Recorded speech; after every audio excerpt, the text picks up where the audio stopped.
This is a first for the channel, a robot mower. Today we have got the Mammotion Yuka 1500. Let's do some unboxing.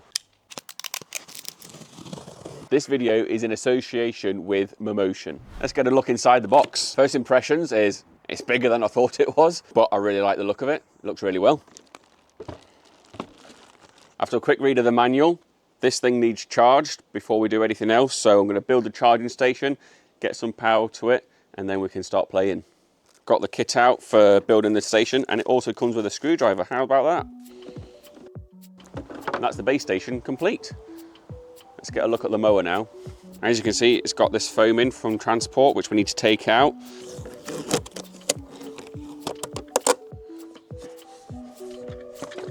Let's have a quick look underneath. So it's got two cutting heads, which is something you don't usually see on robot mowers. Good grippy wheels at the back for the drive, and then the dollar wheel up the front, which gives it its zero turn feature. Now let's get this charged. So we've got a handy carry handle, look. That's the mower charge. Let's take a look at this GPS unit. So we've got the unit here with the cable, and it looks like it runs down the inside here. And then we've got some fixings for the cable to attach to the pole, and then some more here for attaching it onto the ground where we're going to run it. Let's see how long this cable is.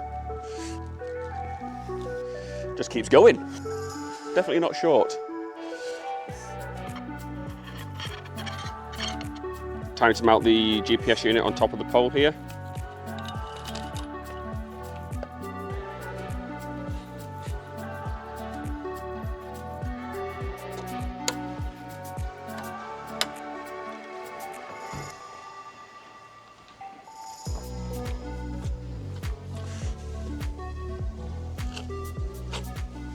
Just going to screw the antenna in.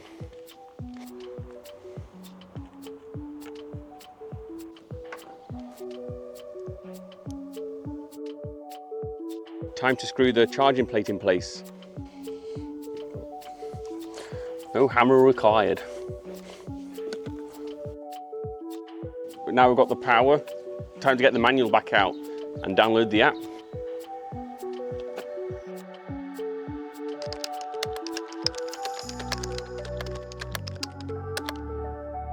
All logged in, now time to set up the mower. Now we're all learning together here, so time to create a map. Oh, it's giving me a joystick.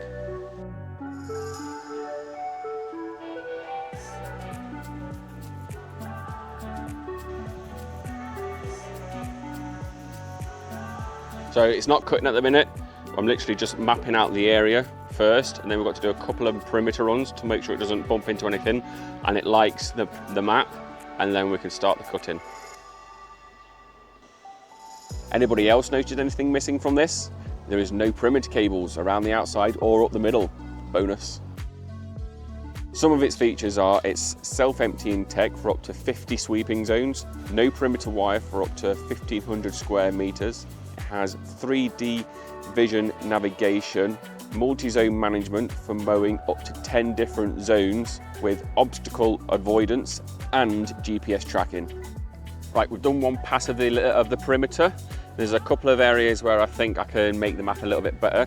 So I'm going to end it there and then go back and edit those areas. Sent it home, time to get some lunch. Start charging.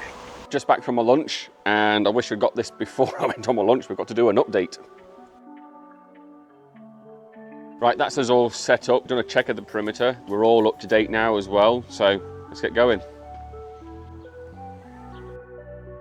We're going to mark an out of bounds area, which is a flower bed down the bottom of the garden, but we're not going to mark the trees. We're going to see if it will treat that as an obstacle and work around it. So now I'm going to create the no-go zone using the app, control the robot around the area that we want to not let it cut.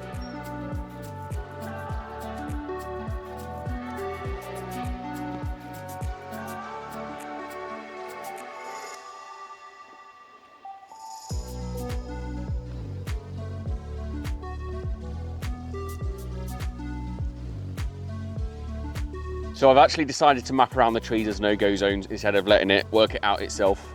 With the map open, you can see where it's cut, all the middle has all been done. So the white line shows it's now cutting around the perimeter to finish off. And the orange areas are the parts that we've mapped we don't want it to go to. So we've got the flower bed mapped out and one tree mapped out. We are going to actually leave the rest of the trees and see if it will work around it itself, but now it's time to see if it cuts the grass. Up and running and mowing.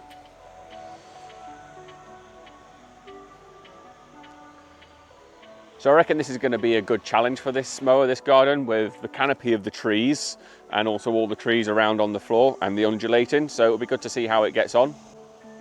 Let's go down here and have a look how much it's taken off. As you can see where it's cut and then the length left.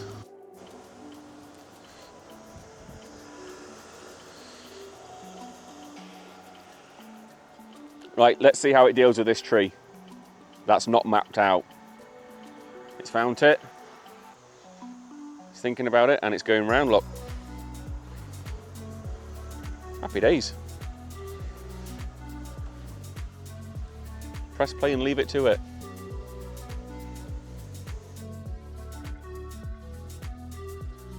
So it is working its way around the trees without them being mapped, but I think it'll be more efficient if we just mapped around the trees. There's no go zones and less likely of it to cause any damage to itself.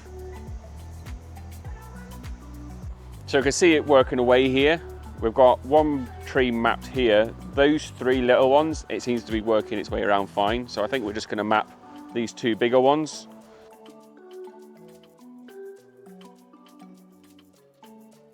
Don't think it likes the low hanging branches. It managed to go underneath this one here, but I think that one's a little bit low, so we're just going to trim this so it has clear run underneath. This is something else that we haven't put an exclusion ground, and as you can see, it's handling it very well.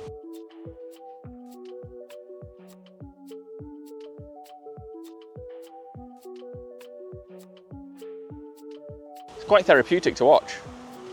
I've just paused the cut in there a second just to show you another feature on it here. So this point here is a rain sensor, and if there's heavy rain, once those two contacts are connected by water, it'll tell it that it's raining too much for it to be out cutting, and it'll take itself home and wait until it stops raining, dries out a little bit, and then it'll come out and pick up where it left off and start cutting again. Another good feature is with the remote control option. You can use it to mow manually areas that you haven't mapped on the garden. Here it tells you the battery percentage of the mower.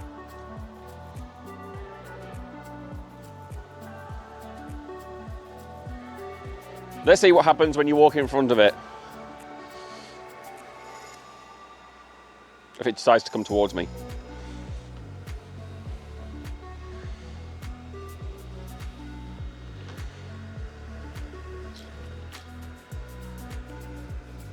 Doesn't like me, it's going around me. Picking it up. The robot flipped over. Robot flips over. Working on hold. And it puts itself on hold. The robot front wheel lifted. Let's put it back down. Resuming working. Straight back to resuming working.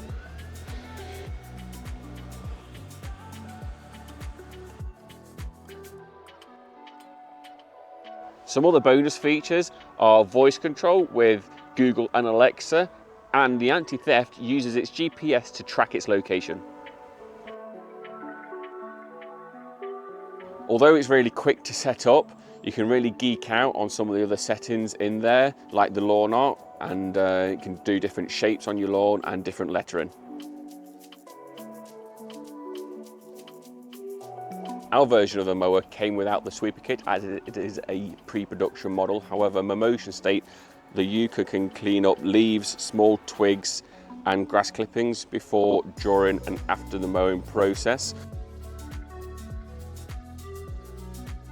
As you can see, it's done a fantastic job of cutting this lawn, even with the tree canopy. So now we're going to try something a bit different, something a bit longer.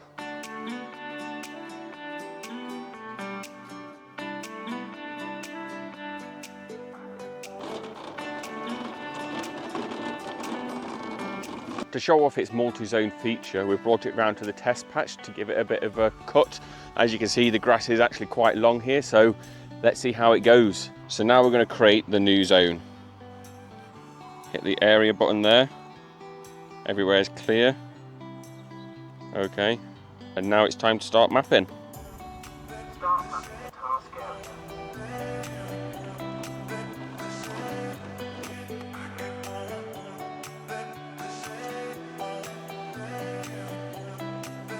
So now we're going to map. Now we've mapped the area, we're going to start the cut. We've selected the zigzag path, how many times we want to do the perimeter, and that we're going to cut the zigzag first and then the perimeter last. And all we need to do is hit start. And next. Start working.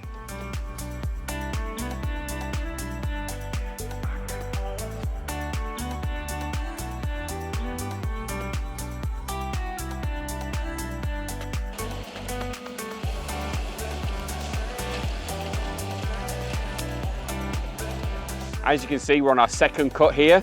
The grass was really long and it's taken quite a lot off of it, but there's still a couple more cuts to do before we get this down to the height that we want it.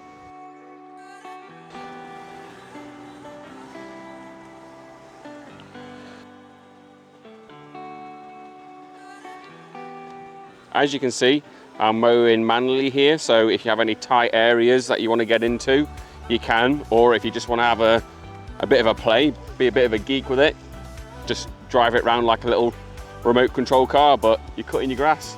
Great fun.